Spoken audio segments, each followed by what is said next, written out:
Macam-macam getaran, kita bisa lihat ada getaran bebas atau alami, kemudian ada getaran paksa. Yang namanya getaran bebas atau getaran alami itu biasanya dia tidak teredam atau tanpa redaman. Kemudian dia juga bisa teredam dengan redaman. Kalau yang paksa, dia itu ada yang tidak teredam tanpa redaman, kemudian ada teredam dengan redaman. Nah, ini apa bedanya untuk yang bebas dan yang paksa? Nah, getaran bebas alami atau bisa kita sebut dengan natural vibration itu terjadi apabila suatu sistem atau suatu struktur diberikan perpindahan atau deformasi kecil. Kemudian dilepaskan dan memberikan struktur itu bisa merespon dari getaran tadi. Kemudian ditambahkan dengan eksitasi dari luar. Contohnya seperti yang ada di gambar ini. Ini apabila suatu struktur bangunan ditarik dengan suatu mesin, ya, oleh suatu mesin kemudian diberikan tali. Nah, si struktur bangunan ini dia akan sedikit mengalami perpindahan, ya, ke sebelah kiri maupun ke sebelah kanan. Ya, meskipun kalau pada gambar ini tidak langsung dia ikut gitu ya, tidak langsung ikut ke sebelah kiri, ketarik itu tidak. Nah, tapi hanya dia ini mengalami suatu deformasi yang kecil. Kan kalau deformasi bangunan kan tidak langsung terlihat ke kanan gitu atau ke kiri. Jadi dia deformasinya atau perpindahannya itu kan pelan-pelan. Nah, hanya sepersekian senti kita hitung. Nah, itulah yang kita lihat dalam suatu perpindahan ini. Nah, seperti itu. Nah, yang di bawah ini kan tadi dia bisa bergeser ke kiri, bisa bergeser ke kanan. Nah, itu perpindahannya. Jadi getaran alami itu seperti itu. Nah, ini kan untuk getaran paksa, untuk natural vibration itu terjadi bila beban berulang seperti gempa bumi.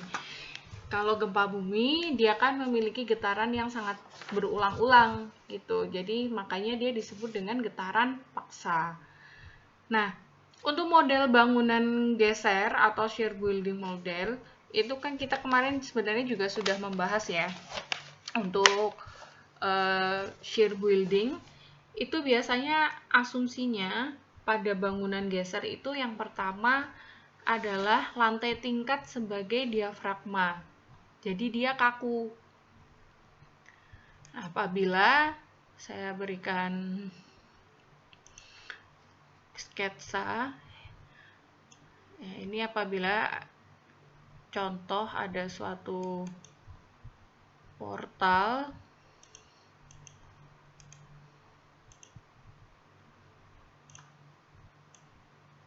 kalau kalian memiliki buku dinamika struktur itu saya harap kalian bisa baca ya. Jadi apabila saya memberikan materi seperti ini, kalian tidak bingung itu karena sudah banyak membaca.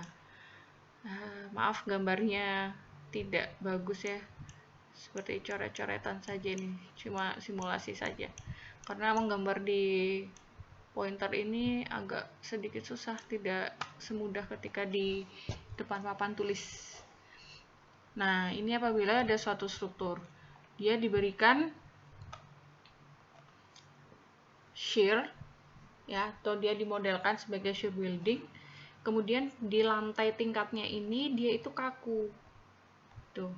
Nah, dia kaku, maka di sini kan jepit-jepit ya, kalau jepit-jepit kan dia kaku, maka di sini dia itu kaku sehingga dia tidak terhingga. Nah, pada kolomnya ini gitu. Jadi sehingga dia tidak terjadi rotasi pada join balok kolom. Makanya apabila di sini jepit-jepit itu biasanya dia digunakan untuk konsep shear building. Nah, yang terjadi apabila perpindahan horizontal saja untuk sistem struktur 2 dimensi, kalau ini kan tadi hanya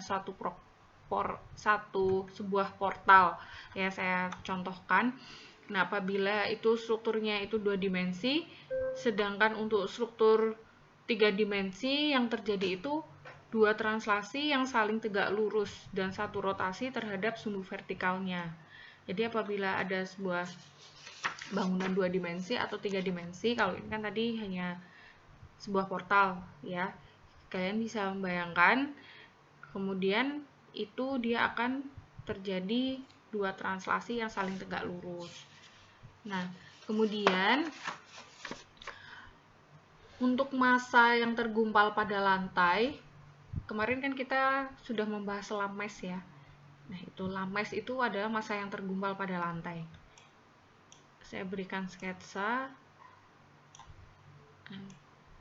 sebuah sistem struktur bangunan yang dia ada massa tergumpal di tengah sini. Ya. Tentunya dia juga memiliki kondisi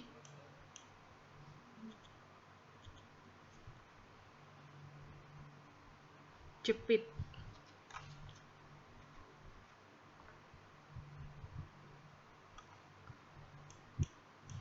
Sama, ini juga jepit ya, tidak usah saya gambarkan, tapi ini kondisinya jepit. Nah, itu lamesnya.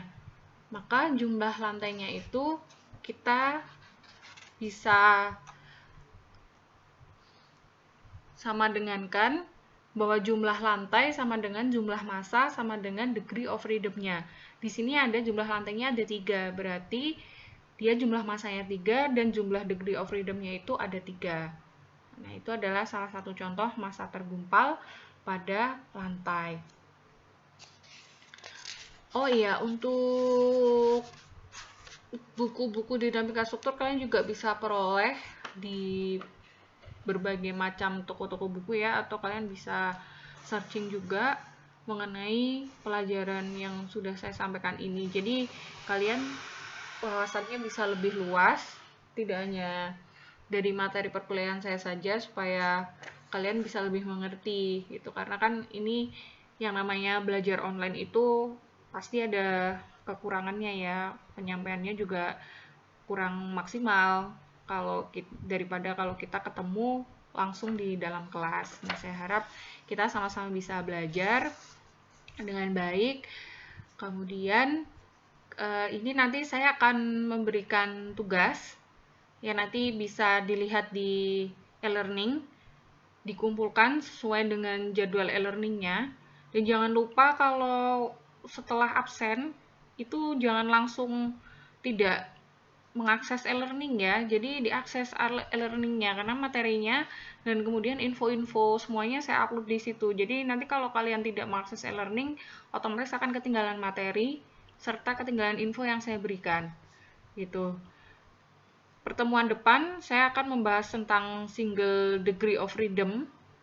Nah, nanti saya berikan ini sistem derajat kebebasan tunggal serta contoh-contoh soalnya. Kemudian ini kita sudah mulai masuk perhitungan serta banyak sekali rumus-rumus.